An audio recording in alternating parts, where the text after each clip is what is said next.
Imagine you caused someone's death by accident, and the law declared you innocent.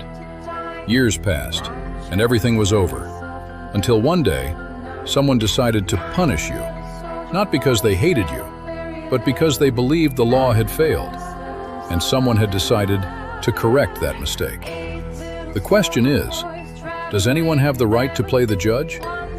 Agatha Christie took that question and turned it into one of the most chilling murder mysteries ever written. A secluded island, 10 strangers, 10 secrets, and someone who decided to become the judge and the executioner.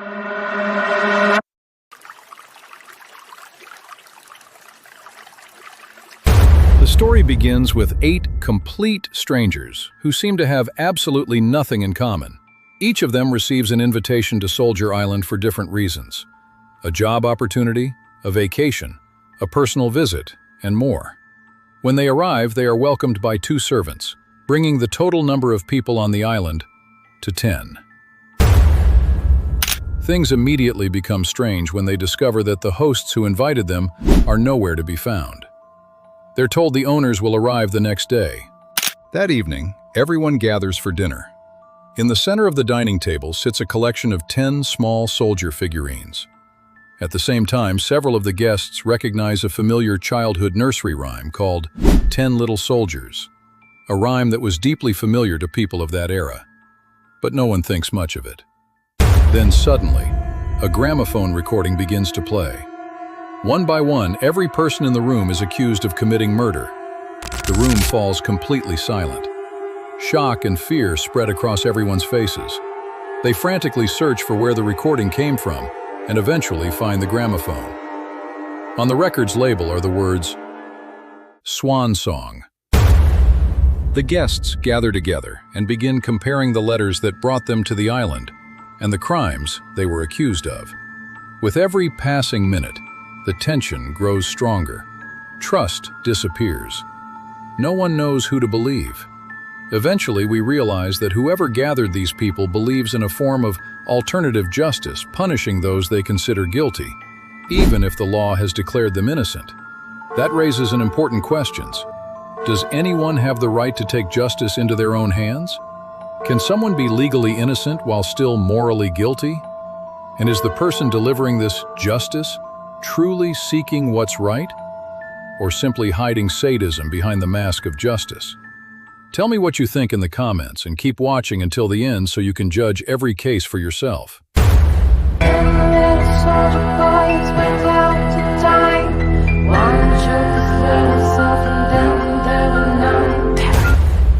Anthony Marston is a wealthy young man who owns an expensive sports car, the 1939 equivalent of driving a luxury BMW. He's reckless behind the wheel. He comes to the island after receiving a telegram from an old friend he hasn't heard from in years. When the recording plays, he's accused of running over and killing 2 children while speeding. His only legal punishment was having his driver's license suspended for 1 year, because the court ruled it was simply a traffic accident, and the children had suddenly run into the road. But the mysterious host isn't satisfied with that punishment, so he delivers his own. Potassium cyanide is secretly placed into Anthony's drink. It's an extremely fast-acting poison that prevents the body's cells from using oxygen. Within moments, Anthony begins choking. His face turns blue. He struggles desperately to breathe and finally dies. The doctor on the island quickly realizes that poisoning caused the death. Everyone stands frozen in disbelief. And when they look back at the dining table, one of the 10 little soldier figurines has disappeared. This leaves us with another question. If someone causes the death of another person without intending to, should they still be punished because real lives were lost? Or does the lack of intent change everything? That night, each of the remaining 9 guests locks themselves inside their room. Every one of them begins replaying the accusation against them. None of them sleep peacefully. They all hope that the boat returning in the morning will rescue them from the island. It was a very long night. 9 little soldier boys sat up very late. One always slept himself and then they were 8. Mrs. Rogers, the servant who worked alongside her husband, Mr. Rogers. She had collapsed after the recording accused them of causing the death of an elderly woman they had worked for. According to the accusation, they deliberately delayed calling a doctor when she became seriously ill, until it was too late. And they did it because they wanted to inherit her fortune, which she had supposedly promised them as a reward for their years of service. The next morning, they discover that Mrs. Rogers has died in her sleep, but no one can figure out exactly why. And that's when the perfect environment for suspicion is created. Everyone starts blaming everyone else. Each person desperately tries to escape the possibility that they might be next. There's something strangely human about what happens when people are put under extreme pressure. The first thing we often think about is survival, even if it means sacrificing someone else. And what makes the situation even worse is that the boat they've been waiting for, the boat that was supposed to rescue them from this nightmare, never comes. Then, suddenly, Mr. Rogers looks at the dining table. There are only 8 soldiers left. What was strange before has now become terrifying. After they calm down, they begin developing theories about the mysterious man who brought them to the island. Eventually, they come to one terrifying conclusion. He must be somewhere on the island with them. So they search the entire island. They search the house. They search everywhere. But there is no one. No mysterious host. No hidden killer. Nothing. And once again, the tension returns. And suddenly, 8 little soldier boys traveling in Devon. One said to stay there, and then there were 7. General MacArthur, a former Army general who had become almost completely forgotten after his retirement. He received an invitation from someone claiming to be an old Army companion. The invitation was for a kind of military reunion. At least that's what he thought.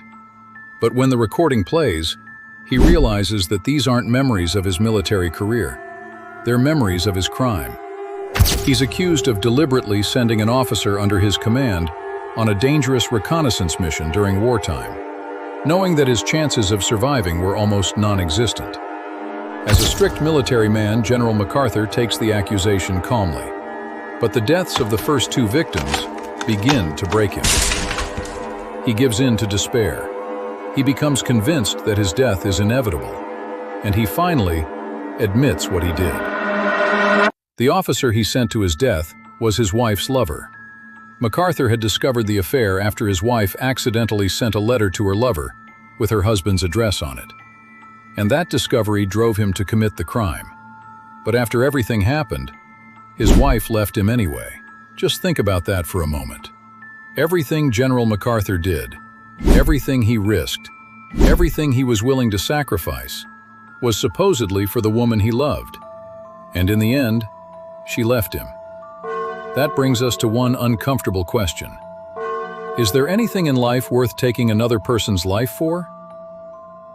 Does winning always require someone else to lose? Or is that the real test of being human, learning to put our desires in chains with something stronger than desire itself? Morality. After his confession, General MacArthur leaves the house. He sits alone on a rock facing the sea, waiting for the end. Eventually, someone goes to tell him that lunch is ready, but instead, he returns with news of his death. He has been struck violently on the head, and when they look back at the dining table, only 7 soldiers remain. The way General MacArthur died left me with question. If you knew your death was inevitable, what would you do? Would you surrender to despair, like General MacArthur? Or would you fight for your life with everything you have? Remember, 7 soldiers remained, and there were still 7 people alive.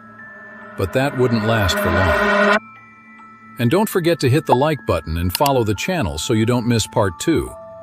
Tell me what you think about the question we raised in the comments. And if there's a novel or a book you'd like me to analyze, tell me in the comments. Your support is what keeps us going.